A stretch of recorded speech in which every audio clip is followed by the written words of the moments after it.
श्री कृष्ण कहते हैं कि किसी बात पर हम जैसे क्रोधित होते हैं, हम सच का मार्ग छोड़कर अपने लिए प्रयास करने लग जाते हैं। अपने शरीर को स्वस्थ रखना आपका कर्तव्य है, वरना अपने मन को मजबूत और स्पष्ट नहीं रख पाएंगे।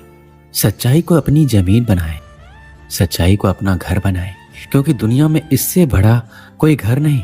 ज्यादा बात करने वाले कुछ भी नहीं कर पाते और कुछ करके दिखाने वाले ज्यादा बात करने में यकीन नहीं रखते।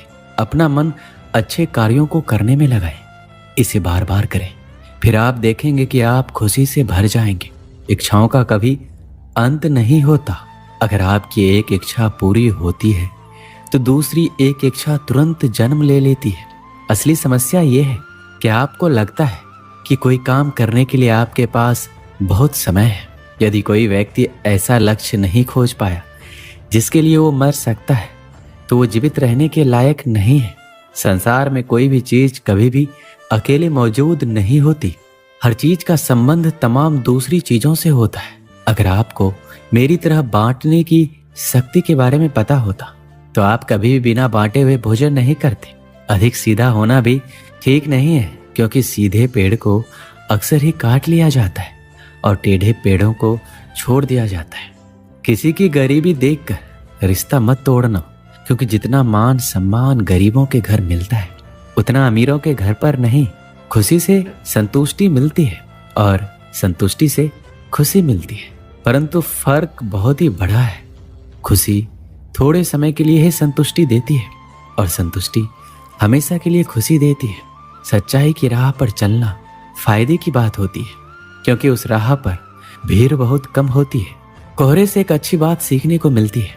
जब जीवन में रास्ता ना दिखाई दे रहा हो तो दूर तक देखने की कोशिश व्यर्थ है। एक एक कदम चलते जाओ, रास्ता खुलता जाएगा। इंसान के दुख के दो प्रमुख कारण हैं। पहला, दूसरों से अत्यधिक अपेक्षा करना, और दूसरा, खुद को कम से कम बदलने की कोशिश करना। मैं हमेशा मासूम होने की कोशिश करता हूँ, लेकिन ये जिंदगी और समय प्रतिदिन समझदार बनाए जा रही है। हम क्या करते हैं इसका महत्व कम है, किंतु हम किस भाव से करते हैं उसका महत्व बहुत है। मीठी जुबान, अच्छी आदतें, अच्छा व्यवहार और अच्छे लोग हमेशा सम्मानित होते हैं। आप देखते हैं कि ईश्वर सिर्फ उन्हीं लोगों की मदद करता है जो कड़ी मेहनत करते हैं। अवसर और सूर्योदय में एक ही समानता है। देर करने वाले इन्हें हमेशा खो देते हैं।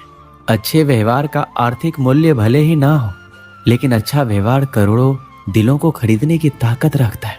मंजिल तक जाने के लिए मनुष्य को सिर्फ दो महान आध्यात्मिक चीजों की आवश्यकता होती है। पहला, दूसरों की गलतियों को भूलना, और दूसरा, अपने अंदर अच्छाई लाना। जीवन में इतना महत्व नहीं रखता कि आप शारीरिक रूप से कितने ताकतवर हैं, जितना कि आप मानसिक रूप से मजबूत हैं। मेहनत वह सुनहरी चाबी है जो बंद भविष्य के दरवाजों को भी खोल देती है। एक दिन तुम जागोगे और पाओगे कि उन चीज को करने के लिए समय नहीं बचा जो तुम हमेशा से करना चाहते थे। इसलिए जो भी करना है अभी कर लो। लोग आपके बारे में क्या सोचते हैं ये उतना महत्वपूर्ण नहीं जितना कि आप अपने बारे में क्या सोचते हो। जिंदगी के किसी मोड़ पर अगर कुछ अहम फैसला करना है तो हमेशा अपने दिल की सुनो। व्यक्ति अपने विचारों से निर्मित एक प्राणी है। वह जो सोचता है वही बन जाता है। अपने जीवन को बदलने के लिए आपको केवल एक व्यक्ति की आवश्यकता होती है, और वह कोई नहीं बल्कि आप खुद हैं। यही दुनिया है जो तुम्हें कोई महत्व नहीं देती। जब तुम किसी के ऊपर उपकार करते हो, पर जब तुम उस काम को बंद करते हो तो तुम्हें बदनाम करना शुरू कर देती है। आज आप टाल मटोल करते हो, इससे आप कल की जिम्मेदारियों से नहीं बच सकते। चीजें उन तक भी आ सकती है जो लोग सिर्फ और सिर्फ इंतजार करते हैं, पर उतना ही जितना की कोशिश करने वाले लोग खुशी से छोड़ देते हैं। जब इंसान को कोई चीज बिना मेहनत के या आसानी से मिल जाती है तो वह उसका असली कदर नहीं जानता। अगर तुम उस वक्त मुस्कुरा सकते हो जब तुम पूरी तरह से टूट चुके हो, यकीन कर लो दुनिया में तुम्हें कोई और नहीं तोड़ सकता। जीवन में कभी आपको किसी चीज से डर लगे तो कभी अपने ऊपर हावी मत होने दो, बल्कि उस पर हमला करके उसे खत्म कर दो।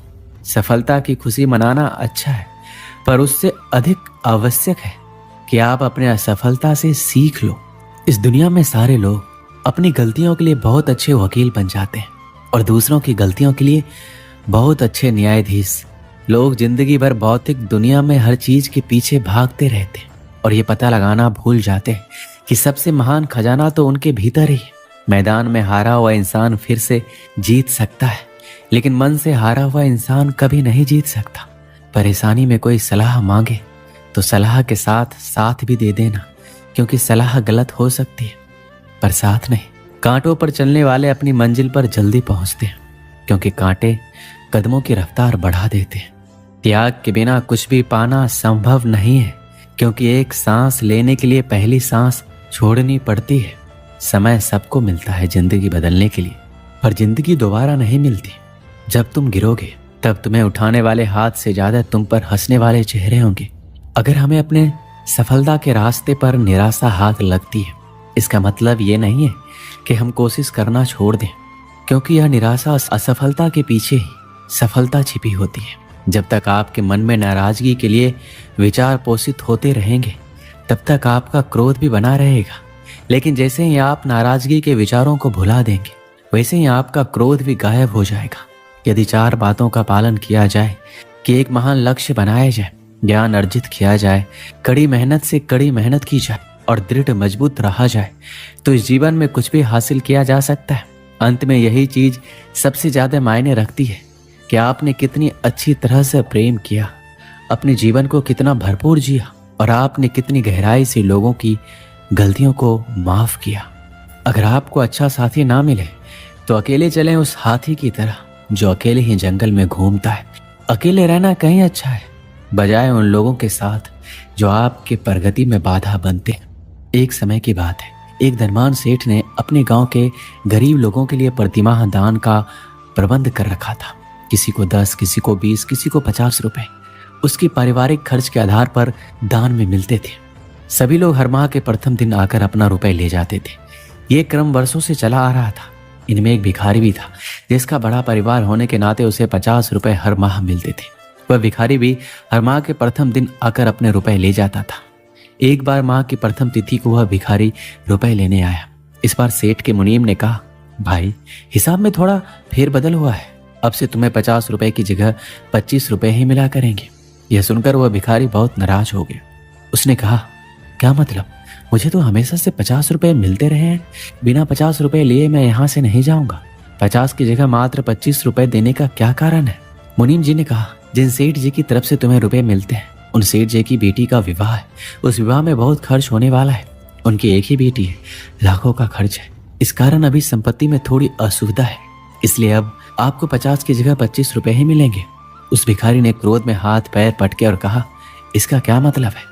तुमने मुझे क्या समझ रखा है? मैं कोई अमीर नहीं हूं कि मेरे पैसे काट कर सेठ अपनी लड़की का विवाह करेगा। अगर अपनी बेटी के विवाह में लुटाना है तो अपने पैसे लुटाओ। पिछले कई सालों से उस भिखारी के मुफ्त में 50 रुपए मिलते आ रहे थे, इसलिए वह मुफ्तखोरी का आदी और अधिकारवादी हो गया था। वह अपने आप को बड़ा मानने लग गया था। उसके 25 रुपए काट लेने पर उसका विरोध कर वह क्रोध और आवेश में आ गया था। भिखारी को जो मुफ्त में मिला वह उसे अपना अधिकार मान रहा था। उसमें से कुछ भी कटेगा तो वह विरोध करेगा। लेकिन उसे अब तक मुफ्त में जो मिला है, जो उसका अपना नहीं था, परंतु उसके लिए कभी उस सेठ को धन्यवाद नहीं दिया कि आप 50 रुपए प्रतिमाह देते हो, इससे हमारे परिवार का भरण पोषण होता है। लेकिन जब रुपए कटे तो विरोध अवश्य किया। अब आप भी विचार करें कि हम भी कभी मुफ्त में प्राप्त हवा, पानी सहित अन्य तमाम प्राकृतिक सुख सुविधाओं के लिए भगवान को धन्यवाद देने मंदिर गए हैं? शायद ही किसी का उत्तर हाँ होगा। हम सभी अधिकतर केवल सुख की कामना हेतु ही मंदिर गए हैं। जीवन जिस प्राप्ति में हमारा कोई योगदान नहीं है, ऐसे सुंदर उपहार के लिए हमारे मन में उस ईश्वर के लिए कोई धन्यवाद नहीं है। लेकिन जीवन में आने वाले दुखों के लिए ईश्वर से ढेर सारी शिकायतें अवश्य होती है। जब भी हमने भगवान को पुकारा है तो केवल किसी पीड़ा या दुख निवारण हेतु ही पुकारा है। क्या आपने कभी धन्यवाद के लिए भगवान को पुकारा है? विचार अवश्य कीजिएगा।